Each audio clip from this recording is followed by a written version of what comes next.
Mark chapter 5, we're going to start verse 1. It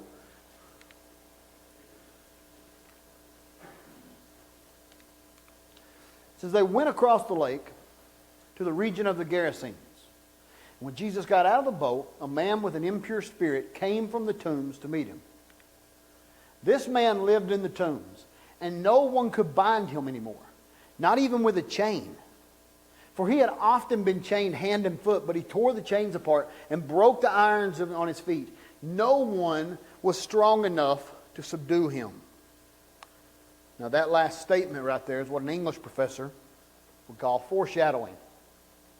I don't know if Mark realized that when he penned it, but it's called foreshadowing. I remember back in college, a lot of people, what they don't know about me is I have an English major.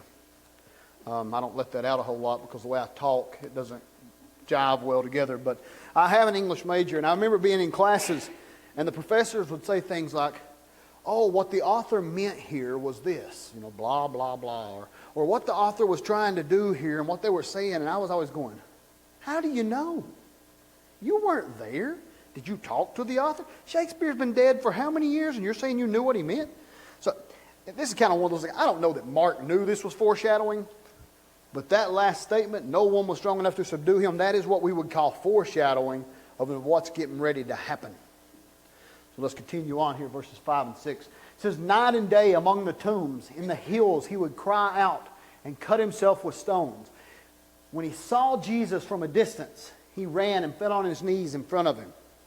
Now, this is the first time that this man has seen Jesus. And he runs and he falls on his knees in front of him. It's the first time that he's seen Jesus, but what we don't know if this is the first time that Jesus has seen or heard him. You see, Jesus did his ministry in Capernaum. But this is in the Gentile region of the Gerasenes. Now, they don't know exactly where that is, but they've got a pretty good idea. And if they're correct, this region would have been in an area where Jesus went into the mountain. When he went into the mountain to pray, like we talked about last week up on the picnic, we talked about that. He'd go up in the mountain to pray. And when he did that, if where they think this region was, it would have been across the Sea of Galilee, but it would have been in an area that while this man was crying out, like it says here in our scripture, night and day, Jesus would have been in a spot where the sound could have carried, and he could have heard this man. So maybe, and we don't know, but it is totally consistent with the nature and the character of Jesus that he had heard this man, he had heard his cries, and one time after getting up praying, he said, I'm going to make my way to you, and today I'm going to set you free. That totally goes along with the nature of Jesus.